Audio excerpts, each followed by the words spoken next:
But first tonight, we have still more news to bring you from that chaotic developing nation formerly known as the Commonwealth of Virginia.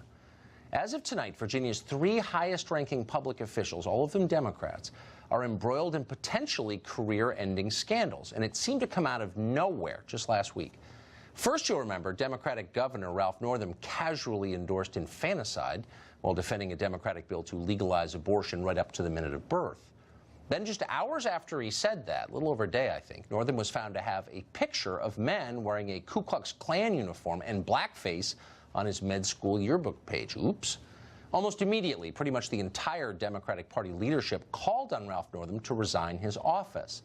And among the most vocal was the Attorney General of Virginia, Mark Herring. Herring was appalled that Northam would do this. He just couldn't believe that someone could be that racist. And then today, Herring admitted that he, too, has appeared in blackface, which apparently is the equivalent of business casual for Democrats in Virginia. Will Herring resign over this revelation? Will party leaders ask him to resign? We're still waiting to find out. But in the meantime, we're mesmerized as well by the saga of Virginia Lieutenant Governor Justin Fairfax. Just days ago, Fairfax thought he was going to replace Ralph Northam as governor. Then it turned out that he, too, may be forced to resign from office because a professor in California called Vanessa Tyson says that Fairfax violently sexually assaulted her at the 2004 Democratic National Convention in Boston, where both of them were volunteering, because both are fervent Democrats. At the time, Fairfax was a, quote, body man for disgraced Senator John Edwards, because the details here are just too perfect to make up.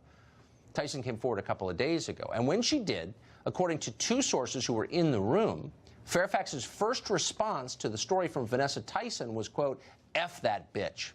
It's not really the classic feminist reaction to an allegation of sexual assault. Now, Vanessa Tyson has released a highly detailed account of what she says happened to her and how has it affected her life ever since. It's all online, and it makes for harrowing reading if you care to read it. For Democrats, though, the response to all of this ought to be really obvious because they just went through something amazingly similar a few months ago. Another professor from California accused another public figure of far less serious crimes with far fewer corroborating details. Democrats know they have to believe all women. They've told us that countless times. But this time, they don't believe all women. They don't care about Vanessa Tyson. F her, in the words of the lieutenant governor. She's in the way. Watch presidential candidate Cory Booker, and a self-described very good person, dismiss Tyson completely today as unimportant. Watch this.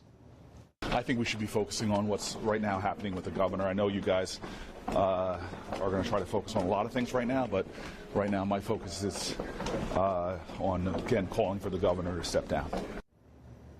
Yeah, Booker's got better things to focus on than some girl in California who's alleging sexual assault against one of his party mates. The Cory Booker of just a few months ago would be disgusted by the Cory Booker you just saw. Back then, sexual politics seemed more important than race politics. And now, it's the other way around. It's the never-ending car crash of intersectionality. Here's a reminder of the way it once was. How we deal with survivors who come forward right now is unacceptable. And the way we deal with this, unfortunately, allows for the continued darkness of this culture to exist. And your brilliance, shining light onto this, speaking your truth, is nothing short of heroic. Well, it was short of heroic then. It was a light in the darkness of our culture that Cory Booker, because, once again, he's an incredibly good person, way better than you, and he went to Yale, was going to shine to make this a better society. Now, who cares about this woman? Will she shut up already? What to make of this sudden change in attitude? Robin Bureau is a regional